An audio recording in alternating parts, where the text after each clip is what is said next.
Lucas capítulo 5, versículo 16. Ele, porém, retirava-se para os desertos e ali orava. Jesus estava quase sempre cercado por pessoas, mas passar algum tempo a sós com Deus era importante para ele. Ele garantiu que encontrasse tempo para ficar a sós com o Pai. Ele frequentemente se retirava da multidão ou ia para a encosta da montanha para orar. Ele até passou 40 dias no deserto sozinho, orando e jejuando. Veja, todos nós precisamos criar tempo para ficar a sós com Deus. Em nossa caminhada de fé, precisamos voltar constantemente para Deus em silêncio. Não só porque Ele exige isso de nós, mas porque é bom para nós. Isso nos torna mais fortes como pessoas. Deus quer que encontremos uma maneira de excluir tudo e a todos, para que possamos passar um tempo orando e lendo Sua palavra. É verdade que para alguns ficar sozinho com Deus é mais fácil do que para outros. Nossas diferenças de personalidade tornam mais fácil ou mais difícil dedicar um tempo a sós com Deus. Sua personalidade talvez seja naturalmente mais confortável estando sozinha. Você realmente não precisa de pessoas ao seu redor e é mais feliz assim. Para outros, ficar sozinho pode ser difícil. Pode parecer solitário, desconfortável e até estranho, porque sua personalidade ganha vida quando está perto de pessoas. Mas, se você gosta de ter pessoas ao seu redor ou não, Deus quer que todos nós reservemos tempo para ficar a sós com Ele. Longe das demandas da vida, longe do barulho e do clamor, longe das muitas vozes, das opiniões e conselhos das pessoas, longe da pressão dos colegas e das pressões sociais. Veja bem, estar sozinho com Deus é a única maneira pela qual o seu eu espiritual está rejuvenescido e revigorado, diretamente na presença de Deus. Se sua fé estiver baixa, passe um tempo a sós com Deus, e Ele a fortalecerá. Se você estiver se sentindo cansado de espírito, passe algum tempo sozinho na presença de Deus e Ele o reanimará. Você tem alguma decisão importante a tomar e precisa da orientação de Deus? Passe algum tempo sozinho ouvindo sua voz e Deus falará com você. Ficar a sós com Deus é um momento em que Ele se revela a você. Em Jeremias capítulo 29, versículo 13, Ele diz: E buscai-me-eis e me achareis, quando me buscardes com todo o vosso coração. Buscar a Deus com todo o seu coração significa que você dá a Deus sua completa devoção e atenção. Isso significa que você colocou o Criador do universo como prioridade. Isso significa que Deus está acima do seu trabalho, família, amigos ou até mesmo da igreja. Há momentos em que nossas agendas lotadas na igreja nos impedem de nos concentrar naquele que viemos adorar. Somente quando você se esforçar para estar a sós com Deus, você o encontrará. E não me refiro a ficar sozinho porque você está tentando escapar de qualquer coisa ou não quer assumir nenhuma responsabilidade. Não estou falando sobre ficar sozinho porque você acha que é melhor do que seu irmão ou porque acha que é bom demais para se misturar com outras pessoas. Eu não estou falando sobre ficar sozinho porque você está deprimido. Não. Se você está deprimido, por favor, encontre uma maneira de obter ajuda, receber conselhos, encontrar alguém para orar com você e caminhar com você nesses tempos sombrios. Estou falando sobre ficar sozinho para que você possa passar um tempo com Deus. Encontre tempo, uma vez por dia ou várias vezes ao dia. Pare o que você está fazendo e retire-se do mundo para buscar a face de Deus. Antes de escolher seu cônjuge ou comprar aquela casa, antes de mudar de emprego ou comprar esse seguro. Em qualquer coisa que você esteja fazendo, reserve um tempo a sós com Deus para que Ele direcione seu caminho. Você perderá menos tempo cometendo erros ou fazendo coisas que Deus nem mesmo chamou para fazer. Antes de escolher seus 12 discípulos, Jesus saiu para orar. Antes de começar seu ministério, levou 40 dias sozinho para orar e jejuar. Antes de ser crucificado, passou um tempo a sós com Deus para que pudesse ser fortalecido por dentro. Se você está procurando clareza sobre uma situação em sua vida, passar um tempo sozinho pode ser a única maneira de entender o que Deus quer para você ou de você. Porém, vivemos em uma época em que não sabemos ficar sozinhos. Mesmo quando estamos tentando ficar sozinhos ou agindo como se estivéssemos sozinhos, estamos tirando selfies de tudo o que estamos fazendo e publicando nas redes sociais. Você tira uma foto de si mesmo orando, #hora da oração. Você tira uma foto de si mesmo tomando café de manhã, #tomando um café da manhã. Você está sozinho, mas ocupado, postando tudo nas redes sociais e checando seu telefone, esperando que outras pessoas gostem de sua postagem ou comentem sobre sua postagem. Não, esse não é o tempo de silêncio que você precisa com o Senhor. Você está apenas solitário se você fizer isso. Isso é atrair o foco para si mesmo em parte sem importância da sua vida. Você está procurando amor nas redes sociais e quando ele não chega, você se sente ainda mais solitário. Não me entenda mal. Nem sempre é ruim compartilhar o que você está fazendo nas redes sociais. Às vezes isso ajuda outras pessoas. Mas se você está fazendo isso por atenção ou amor, esses são os motivos errados e são um sinal de que você está sozinho. Para estar verdadeiramente a sós com Deus, pode ser necessário deixar de lado todos os aparelhos eletrônicos, abster-se de usar as redes sociais, enviar mensagens de texto, tirar fotos e fazer ligações telefônicas. Isso significa que você fecha a porta e entra no quarto de oração, onde é apenas você e Deus passando tempo juntos. Trate-se de ter conversas significativas com Deus e reservar tempo para estudar sua palavra.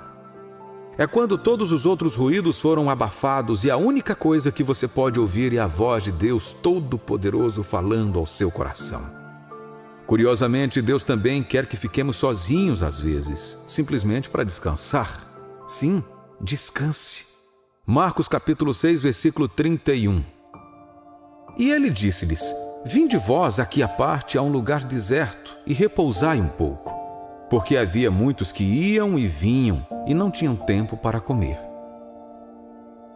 No mundo em que vivemos hoje, glorificamos o fato de estarmos ocupados.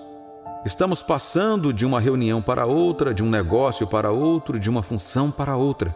Mas Deus diz, nos Salmos 103, versículo 14: Pois Ele conhece a nossa estrutura, lembra-se de que somos pó. Deus sabe que somos apenas carne. Ele sabe que sem descanso nosso corpo ficará fraco e doente. Deus sabe que quando seu corpo não descansa, ele não pode funcionar como ele quer. É por isso que Jesus se afastou da multidão depois de ministrar a eles. Ele precisava de um tempo a sós com Deus Pai, onde pudesse descansar e ser revigorado. Ficar a sós com Deus é uma maneira de acalmar nossos corações e mentes para que possamos descansar adequadamente. Ficar a sós com Deus é uma maneira de nos encher de sua alegria e paz. Somente o tempo com Deus nos energiza a continuar com o propósito de nossa vida. Deus quer que fiquemos sozinhos por várias razões, mas as mais difíceis envolvem momentos em que Ele nos separa de todos e de tudo que conhecemos. Em tempos como esses, Deus está nos preparando para uma tarefa. Você se vê pensando de forma diferente e vendo a vida de uma perspectiva diferente. Deus usa esses momentos solitários para nos preparar para a sua direção e seus propósitos para nós. São momentos em que você pode ter pessoas ao seu redor, mas ainda assim se sente sozinho, porque está em uma época de separação e santificação. Durante os tempos de isolamento, Deus fortalece nossa determinação, nos treina para discernir melhor sua voz e nos encoraja a parar de buscar validação nas opiniões dos outros. Veja bem, se você se importa muito com o que as outras pessoas pensam a seu respeito, você nunca fará um trabalho significativo para Deus. Para ser corajosamente a voz de Deus em sua geração, você precisa ser uma pessoa que não esteja preocupada em agradar as pessoas. Passar um tempo a sós com Deus pode ajudá-lo a aprender a depositar sua total confiança nele, a olhar somente para Ele, em busca de seu senso de valor e aceitação. Muitos servos de Deus registrados na Bíblia passaram por períodos sozinhos. Deus permitiu que eles ficassem sozinhos para que Ele pudesse prepará-los para o seu destino. Dê uma olhada em José, que seus irmãos o venderam como remédio. Tenho certeza de que foi uma época sombria para José.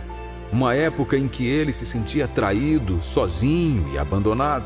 No entanto, Deus permitiu e aproveitou a situação para preparar o caminho para José se tornar uma grande liderança e evitar a fome em sua família e nação. Quando olhamos para a vida de Moisés, ele estava vivendo uma vida feliz no palácio, desfrutando de todos os benefícios de ser filho da filha do faraó, mas foi forçado a fugir para o Midian. longe de tudo que ele conhecia da família e amigos, para que ele pudesse escapar da pena de morte por matar um egípcio. Embora tenha conhecido a esposa e família quando estava em Midian, só posso pensar que este foi um momento muito difícil para ele. Ele teve que passar muitos anos longe de sua primeira casa. Mas nessa época de separação e de estar longe do lugar que ele chamara de lar, Deus se revelou a Moisés, falou com ele e o usou para libertar os filhos de Israel. Há circunstâncias em que você pode descobrir que Deus gentilmente encoraja as coisas para que você se encontre sozinho, às vezes até sem família por perto. Ele pode permitir que eventos em sua vida o separem dos outros, para que ele possa prepará-lo para o seu destino. Além disso, Deus não revelará a sua glória a ninguém. Às vezes, ele prioriza estarmos sozinhos como uma forma de expressar: acima de tudo, Senhor, você é o que mais importa para mim. E todos nós, em um momento ou outro, não fizemos de outras coisas nossos ídolos, fizemos do dinheiro nosso Deus, tornamos os relacionamentos com homens mais importantes do que nossos relacionamentos com Deus. A única maneira de ter um relacionamento significativo com Deus é passar um tempo longe de outras pessoas e bens materiais. Neste lugar onde Ele tem toda a sua atenção, Ele o santificará e o tornará seu. Êxodo capítulo 34, versículo 14. Porque não te inclinarás diante de outro Deus, pois o nome do Senhor é zeloso, é um Deus zeloso. Quando você sentir que está sozinho, que todo mundo está abandonando você, não tenha medo. Não se preocupe, não se desespere. O Senhor sabe por que Ele quer você sozinho e, quando tudo estiver dito e feito, Ele o usará para a sua glória. Quando Deus quiser você sozinho, será por um bom propósito. Deus não quer que fiquemos sozinhos para que Ele possa nos punir. Não, Ele tem bons planos para nós. Ele nos quer sozinhos para nos dar nova vida. Ele nos quer sozinhos para que possa nos equipar. Ele nos quer sozinhos para que possa nos dar sabedoria e direção. Ele quer que fiquemos sozinhos com Ele porque nos ama e deseja passar tempo com seus filhos. Descobriremos significado, força e vitória passando um tempo a sós com nosso Pai Celestial.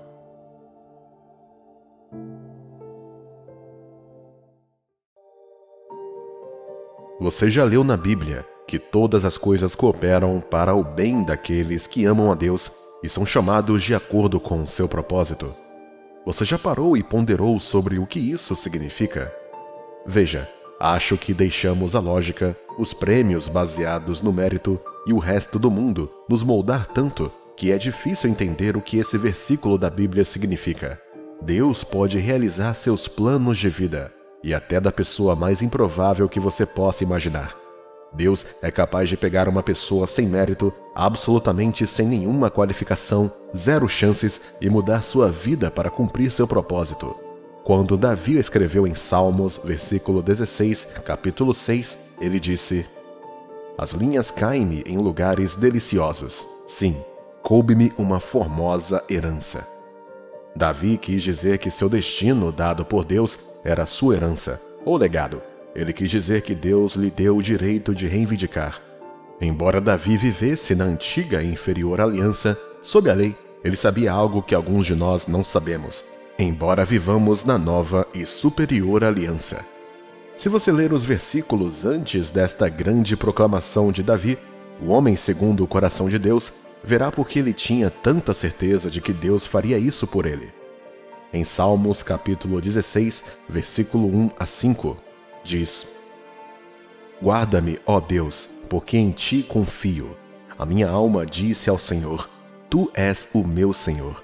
A minha bondade não chega à tua presença, mas aos santos que estão na terra e aos ilustres em quem está todo o meu prazer.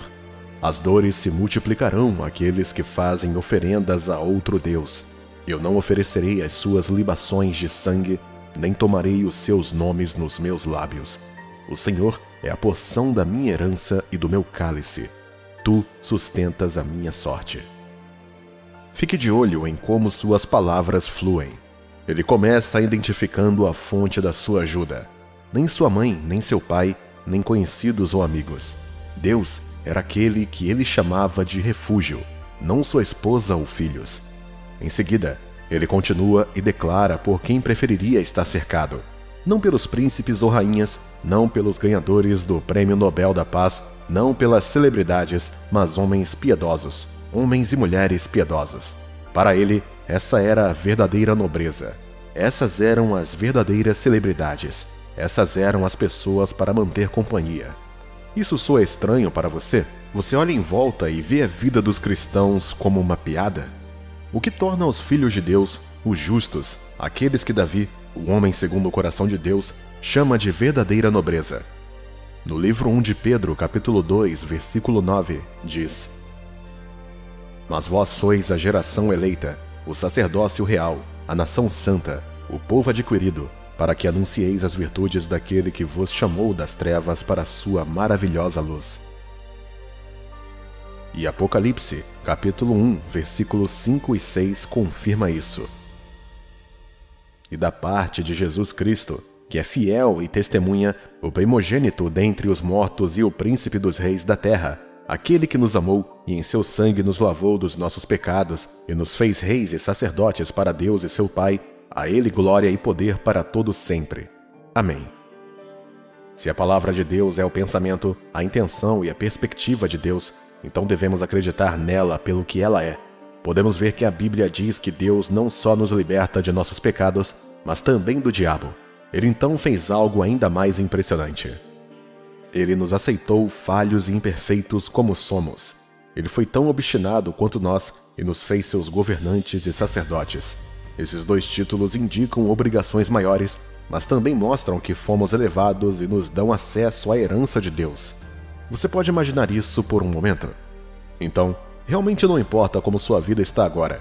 Isso não muda quem você é aos olhos de Deus, como seu filho, que acredita na graça salvadora de Jesus e está nela, com ele e na fé. Davi disse que tinha uma herança divina e que era uma boa herança. Ele disse também que, mesmo que viesse inferno ou a maré alta, ele se certificaria de receber riachos e prados agradáveis como sua parte. Nosso texto de título é Romanos, capítulo 8, versículo 28, que diz: E sabemos que todas as coisas contribuem juntamente para o bem daqueles que amam a Deus, daqueles que são chamados segundo o seu propósito.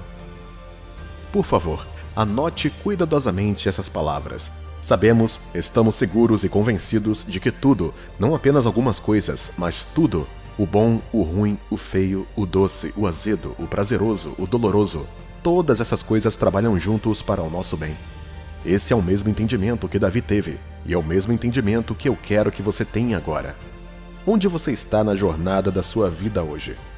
É verdade que você fez do Senhor Deus seu refúgio? É verdade que você escolheu fazer de Deus sua única opção e nenhuma outra? É verdade que você escolheu a conexão com Ele em vez da conexão com as coisas e as ofertas de Satanás? Se sim, então me ouça. Você nunca estará em desvantagem, meu amigo. Nunca. O que quer que esteja acontecendo com você, ou já tenha acontecido, faz parte de um plano maior, se desenrolando para levá-lo ao melhor que Deus tem para você. Pode não parecer, mas tenha certeza de uma coisa: o melhor ainda está por vir. Meu amigo, o melhor ainda está por vir para você. Não se preocupe com o passado. Os dias não serão os mesmos. Se um bilionário gentil lhe oferecesse $1 bilhão em dinheiro, ou lhe desse acesso a ele para que você pudesse pedir o que quisesse, quando quisesse, pelo resto da sua vida, o que você escolheria? Você pegaria o dinheiro ou o acesso? Eu tenho certeza que você escolheria o acesso, porque você obteria algo que valesse mais que o dinheiro. Com acesso, você teria mais dinheiro, mais recursos, conexões de relacionamentos e assim por diante. Muito mais do que a pessoa que pegaria o dinheiro poderia receber em toda a sua vida. Agora, com esse conhecimento recém-descoberto, reflita sobre Deus. Que tipo de relacionamento você acredita ter com Ele, agora que você é membro da sua família? Veja bem, eu gosto de como Davi deixou claro que essa herança é exclusiva para aqueles que fazem do Senhor seu refúgio e fazem sua vontade, como seus servos. Em outras palavras, aqueles que entregaram suas vidas nas mãos de Deus, mesmo que eles não percebam agora, as bênçãos de Deus são destinadas a essas pessoas. O que a Bíblia descreve são precisamente eles. Se você também aceitar Jesus em seu coração, você se juntará a este grupo. Tudo o que acontece com você, querido filho de Deus, é para o seu bem. Ele foi chamado de muitas coisas, todas as quais atestam a verdade das suas palavras. Ele é conhecido por vários nomes, e fiel é um deles. Ele permanece fiel às pessoas que chama. Ele é confiável para cumprir suas promessas. Ele é um amigo fiel. Ele nunca deixa de cumprir sua palavra, dia ou noite. Não há celebrações por sua fidelidade. Na paz e na guerra, na calma e no caos, no pouco e na abundância, ontem, hoje e amanhã, ele é fiel. Esse é o tipo de Deus que servimos. Ele permanece verdadeiro. Ele vai fazer isso exatamente como Davi disse. Essa também é uma promessa para nós. Davi sabia disso e ele fez sua declaração. Você deve saber e fazer disso sua garantia também, meu amigo. No primeiro livro de Tessalonicenses, capítulo 5, versículo 24, diz: Fiel é o que vos chama, o qual também o fará. Ele vai fazer isso, meu amigo. Ele vai fazer. Pode não acontecer hoje, pode não ser agora, ou neste fim de semana, ou na próxima semana. Pode não ser do jeito que você quiser, como ou quando quiser, mas certamente vai acontecer. A Bíblia diz que Deus torna tudo bonito em seu tempo. A época em que a maçã se torna uma linda árvore pode não coincidir com a época em que a cerejeira floresce. No entanto, em seu tempo, cada um se torna lindo. Você ainda não atingiu seu potencial. É possível que você tenha trabalhado muito, mas parece que seus anos passaram voando. Você sofreu uma quantidade significativa de perda e parece que você não tem mais nada. Eu lhe trago boas notícias, meu amigo. Ainda não acabou. Você serve a um Deus que clama por coisas que não existem como se existissem. Você pertence a um Pai que pode falar sobre ossos mortos e secos, e suas palavras lhe darão vida. Lhe darão uma pele totalmente nova e lhes darão um novo começo. Se ele pode fazer isso, então você não é um caso perdido. Acredite nas promessas maravilhosas de Deus para você. Cuidado com as atividades do inimigo, em que ele tenta roubar seu amor por Deus, plantando pensamentos e sugestões negativas em sua mente. Cuidado com suas mentiras e alternativas falsas. Fortaleça seu amor por Deus e sirva-o de todo o coração. Busque e direcione sua vida na direção de seu propósito para você. Você vai descobrir que aquelas coisas que aparentemente perdeu por conta do seu amor por Deus, aquelas dores pelas quais você, pelo visto, passou por conta do nome dele, valerão a pena no final. Sim, a lógica é boa. Sim, receberemos muitas coisas boas com base em nossos méritos. No entanto, não se deixe enganar. Deus não baseia suas bênçãos somente em lógica ou mérito. Ele depende do seu amor e graça. Ele depende mais da sua natureza do que da nossa. Então, quando você está cara a cara com essa situação questionável sobre como as coisas vão acabar, antes de olhar para a lógica, examine o livro de Deus, a Bíblia. Veja o que ele disse antes de decidir se você as merece ou não. Deus é quem escolhe um ninguém e o coloca entre príncipes e nobres. E lembre-se, eu disse, a verdadeira nobreza é aquela que está unida a Deus. A sociedade pode não reconhecer você, mas Deus reconhece. Os homens podem não gostar de você, mas Deus o vê e o ama completamente. Há um provérbio que diz: um com Deus é a maioria. Isso não é uma questão sobre se está certo ou não. Isso é uma confirmação de que Deus é maior do que a maioria. Deixe o mundo inteiro estar contra você. Se Deus está ao seu lado, você tem todas as vantagens. Você não pode perder com Deus ao seu lado. Hoje, diga a si mesmo: não se trata de onde estou fisicamente agora, mas de onde estou espiritualmente. Estou sentado com Cristo em lugares celestiais. Eu tenho uma boa herança. Não posso ficar em desvantagem, porque amo o Senhor e sou chamado de acordo com seu propósito. Eu existo para servir a agenda de Deus na terra. Diante disso, nada do que aconteceu comigo ou vai acontecer é uma coincidência. Pode não ser bonito agora, mas sei que meu Redentor vive. Pode não parecer bom agora, mas o que parece perdido será restaurado. O que parece morto ganhará vida. Minha situação desesperadora mudará para o meu bem. Portanto, acredito que receberei. Eu me recuso a temer ou até mesmo falar sobre fracasso. Não posso falhar, porque Cristo vive em mim. Deus é a minha herança, e Ele é tudo o que eu preciso. Em nome de Jesus Cristo, acredito que o melhor ainda está por vir e que será a minha realidade no devido tempo. Amém.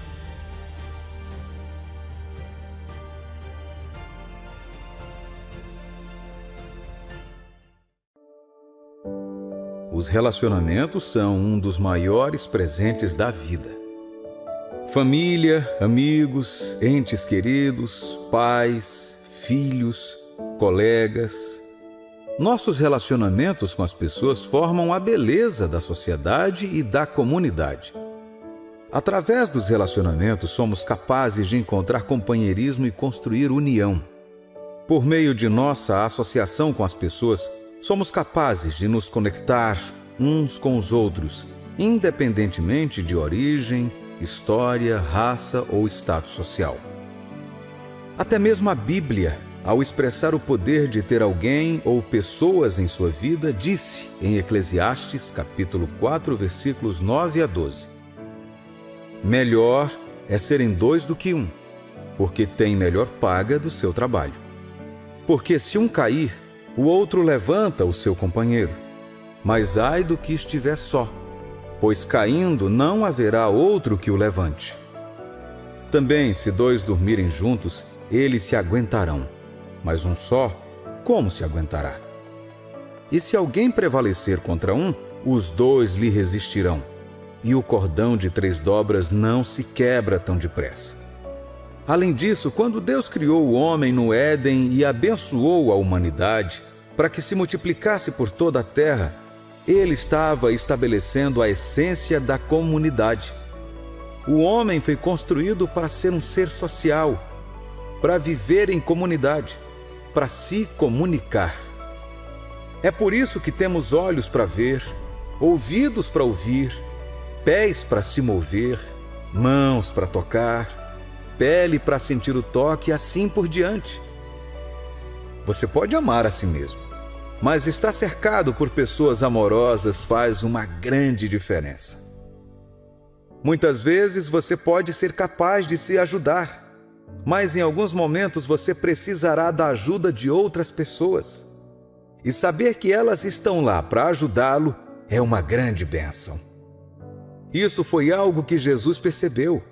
É por isso que ele prometeu sua companhia sempre presente a seus discípulos e a todos que acreditam nele por meio do Espírito Santo.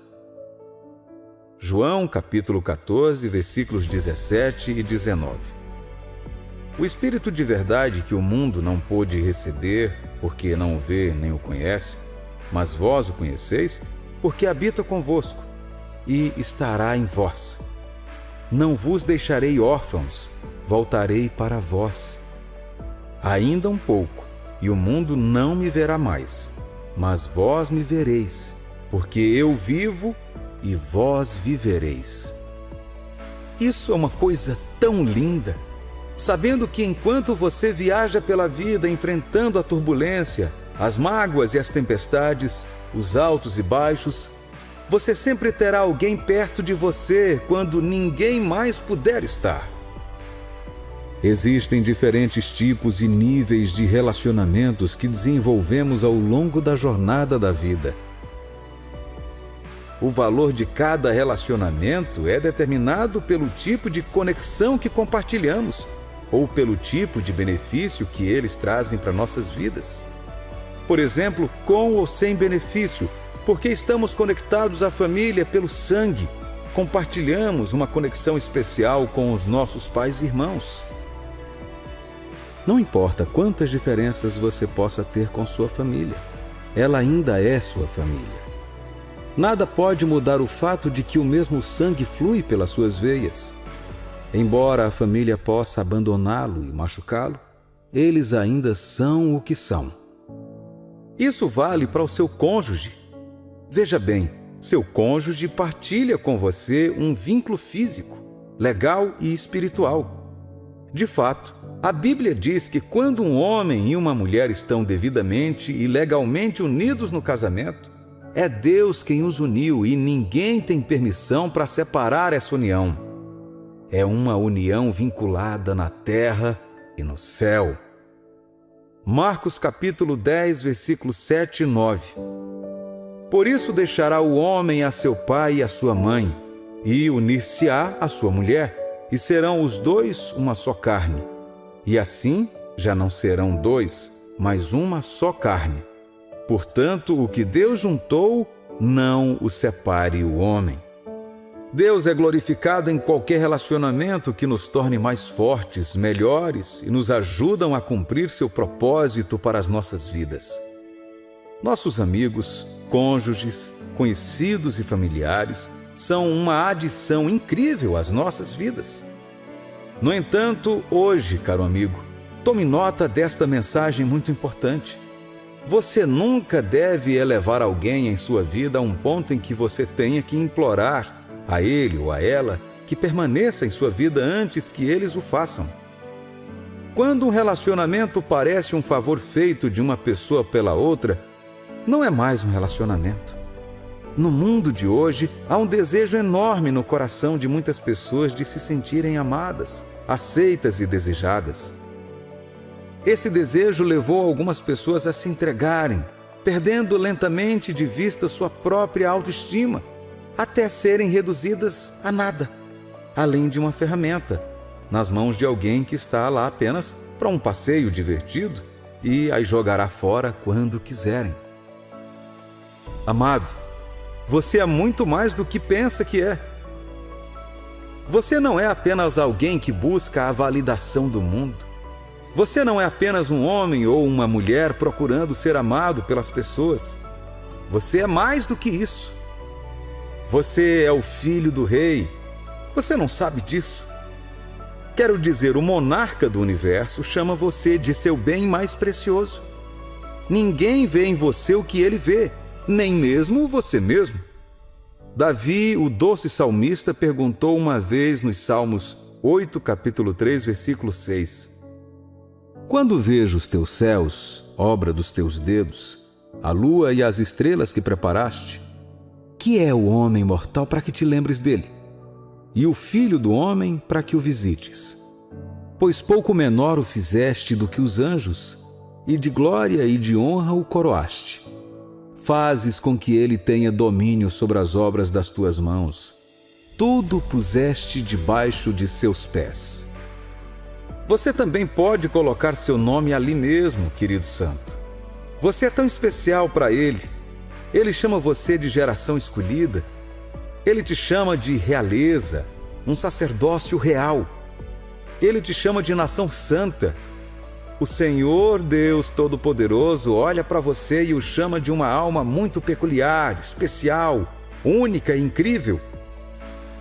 Isso é quem você é. Agora você vê que reduzir-se a buscar a validação de uma pessoa que está aqui hoje e partirá amanhã é uma grande injustiça contra quem Deus diz que você é? Porém, eu não nego que você nem sempre estará certo em suas escolhas de relacionamentos ou em suas relações com as pessoas que Deus trará para a sua vida. Algumas pessoas entram em sua vida para cumprir o propósito de Deus em você e para você. Elas podem acabar indo embora porque você não consegue ver esse propósito, ou até mesmo apreciá-lo no momento. Talvez porque você ainda não tenha conhecimento o suficiente, ou ainda seja imprudente e imaturo neste momento. Conforme você cresce, você pode aprender a apreciar muito mais as pessoas em sua vida. Você pode aprender a amar as pessoas corretamente. À medida que envelhecer, você descobrirá como trazer paz e cura às pessoas que Deus colocou em sua vida. Dar valor e apreciar as pessoas que Deus traz para a sua vida, reconhecer suas limitações e fraquezas, reconhecer quando você está errado e errou, humilhar-se para aprender e crescer com elas, é uma ótima maneira de manter um bom relacionamento e se tornar grande. No entanto, cada pessoa que entra em sua vida tem um tempo, uma estação e um propósito. Um dos maiores desastres que você pode trazer para a sua vida como indivíduo é manter um relacionamento por muito tempo com alguém que deveria estar em sua vida por pouco tempo. Com o tempo, esse relacionamento se tornará um fardo, uma bomba relógio à espera de explodir e destruir coisas em sua vida. O mesmo acontece com um relacionamento de longo prazo sendo interrompido porque não atende às suas especulações desejadas. Caro amigo, às vezes o melhor de Deus nem sempre vem nas embalagens mais bonitas.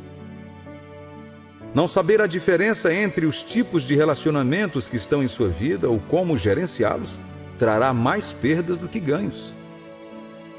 Portanto, meu amigo, se ou quando as pessoas optarem por deixar sua vida a qualquer momento, especialmente quando você sabe que não fez nada que desagrade a Deus, por favor, deixe-as ir.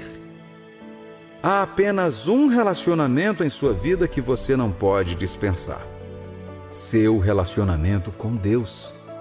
Se ou quando qualquer outro relacionamento terminar, contanto que você possa ter certeza de que não foi por causa de sua má atitude, ferindo uma boa alma em sua vida, mas por causa de uma ameaça, um desejo de substituir Deus em sua vida, de rebaixar seu valor ou fazer você correr atrás deles, como se sua vida dependesse disso, deixe-os ir.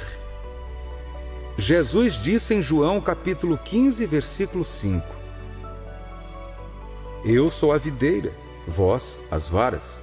Quem está em mim e eu nele, esse dá muito fruto, porque sem mim nada podeis fazer. As pessoas podem optar por deixar sua vida por motivos diferentes. Você precisa entender isso, meu amigo. Algumas pessoas vão embora porque não podem mais manipular você como costumavam fazer. Outras vão embora quando você começar a se defender e disser o que há de errado com o que elas fizeram ou com o que pediram para você. Algumas pessoas vão embora quando não puderem mais mexer com sua vida. Alguns partirão quando encontrarem novas presas, ou saem porque encontram alguém que acreditam ser melhor do que você. Como eu disse, você não é perfeito. Deus nem disse que você é.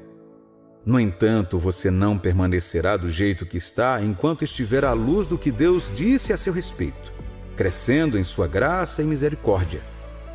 O que você precisa em sua vida agora não é alguém que o veja como você tem sido, mas alguém que seja corajoso o suficiente para vê-lo como você pode ser. Você precisa disso em sua vida, meu amigo. Você não precisa de outro amigo que queira sair e desperdiçar seu tempo e destino com coisas triviais. Você não precisa de outro amigo que só queira se misturar com o mundo e que se ofenda quando há a menor menção de se destacar. Você precisa estar com as pessoas certas. Vou dizer isso de novo. Você precisa estar perto das pessoas certas. Você precisa de pessoas que o aproximem de Deus, mais perto do destino, mais perto da retidão e da santidade. Você precisa de pessoas que o amem pelo que você é e o convidem pacientemente a se tornar quem você deveria ser. Portanto, quando alguém que não pode fazer isso, que não vê isso, decide sair, deixe-o ir. Deus removerá algumas pessoas da sua vida para colocar as pessoas certas. Às vezes, Ele as removerá para criar espaço. Portanto, em vez de chorar porque alguém que te deixou ou porque alguém que te decepcionou, regozije-se, meu amigo. Comemore e considere a partida deles como uma libertação de tudo o que poderia ter acontecido se eles não tivessem sido removidos da sua vida. Eu encorajo você a crescer em sua vida espiritual por meio da oração, do estudo da Bíblia e da comunhão com outros cristãos tementes a Deus. Isso é um modo de capacitar e aumentar seus sentidos espirituais. Isso se chama discernimento. Por meio do discernimento, você saberá quem deveria estar em sua vida e quem não deveria. Através do discernimento, você entenderá como Deus gostaria que você lidasse com um relacionamento que está começando em sua vida. Por meio do discernimento, você será capaz de ler os sinais de que alguns devem ficar e outros devem sair. Além disso, o Espírito Santo, habitando dentro de você, pode ajudar o seu discernimento. Isso, no entanto, será o resultado de um espírito muito sensível e bem desenvolvido. Neste dia, meu amigo, aproxime-se de Deus. O Pai Celestial se preocupa com você e deseja protegê-lo dos perigos deste mundo. É hora de prestar atenção nele, conhecê-lo, reconhecer sua voz e agir conforme sua vontade.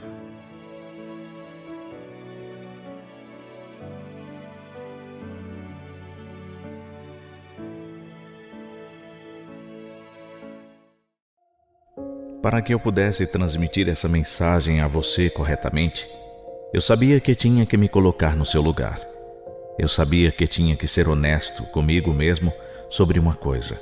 Pode ser muito difícil continuar acreditando que Deus ainda está trabalhando quando tudo na minha vida diz o contrário. Quando as coisas estão indo bem para outras pessoas e sinto que tudo está dando errado, pode ser difícil acreditar que Deus ainda está trabalhando. Você pode estar orando sobre algo, mas continua piorando em vez de melhorar. Como você acha que Deus ainda está trabalhando neste caso? Acredite em mim. Eu sei o que é estar em tal situação. No entanto, eu quero dizer isso a você. Ainda assim, atreva-se a acreditar em Deus. Não importa onde estejamos, o maior bem que podemos fazer por nós mesmos é continuar acreditando que Deus é para nós. Olha, o mundo hoje não encoraja você a acreditar em Deus, a confiar no processo de sua obra. Não quer que você cumpra as promessas de Deus. Isso o pressionará tanto que você começará a pensar que Deus está realmente contra você. O mundo quer que você assuma o controle de sua vida sozinho. Ele quer que você se prepare e vá interpretar seu próprio herói. No entanto, querido filho de Deus, você pertence a Deus. Seu destino está nas mãos dele. Ele te ama tanto que acha que seria errado te esquecer. Veja como os versículos a seguir descrevem isso. Isaías 49, 14 e 16. Porém, Sião diz: já me desamparou o Senhor, e o meu Senhor se esqueceu de mim. Porventura pode uma mulher esquecer-se tanto de seu filho que cria, que não se compadeça dele, o filho do seu ventre? Mas ainda que esta se esquecesse dele, contudo eu não me esquecerei de ti. Eis que nas palmas das minhas mãos eu te gravei. Os teus muros estão continuamente diante de mim. Hebreus 6:10. Porque Deus não é injusto para se esquecer da vossa obra, e do trabalho do amor que para com o seu nome mostrastes, enquanto servistes aos santos, e ainda servis. Talvez você esteja sentado aí agora, olhando para a sua vida ou situação, e parece que nada está acontecendo. Quero que você saiba, sem sombra de dúvidas, que mesmo naquele momento em que parece que nada está acontecendo, Deus ainda está trabalhando em segundo plano. Lembre-se do que Ele disse sobre cada um de seus filhos em sua palavra. Ele tem um plano para nossas vidas. E mesmo que não pareça agora, este plano destina-se a ajudá-lo. Eu não sei como, nem posso dizer que sei exatamente o que ele está fazendo, mas permita-me encorajá-lo com estas palavras. Ouse continuar acreditando em Deus. Você sabia que, mesmo antes de começar a acreditar nele, Deus já tinha você em mente? Mesmo antes de você vir a Ele, Ele já havia começado a fazer planos para salvá-lo? Pense nisso por um momento. A Bíblia diz que mesmo quando nós, você e eu, ainda éramos pecadores, Cristo morreu por nós. Mesmo antes de você reconhecê-lo em sua vida, Deus deu seu Filho para salvá-lo. Antes de você pisar em direção a Ele, Ele já estava correndo em sua direção.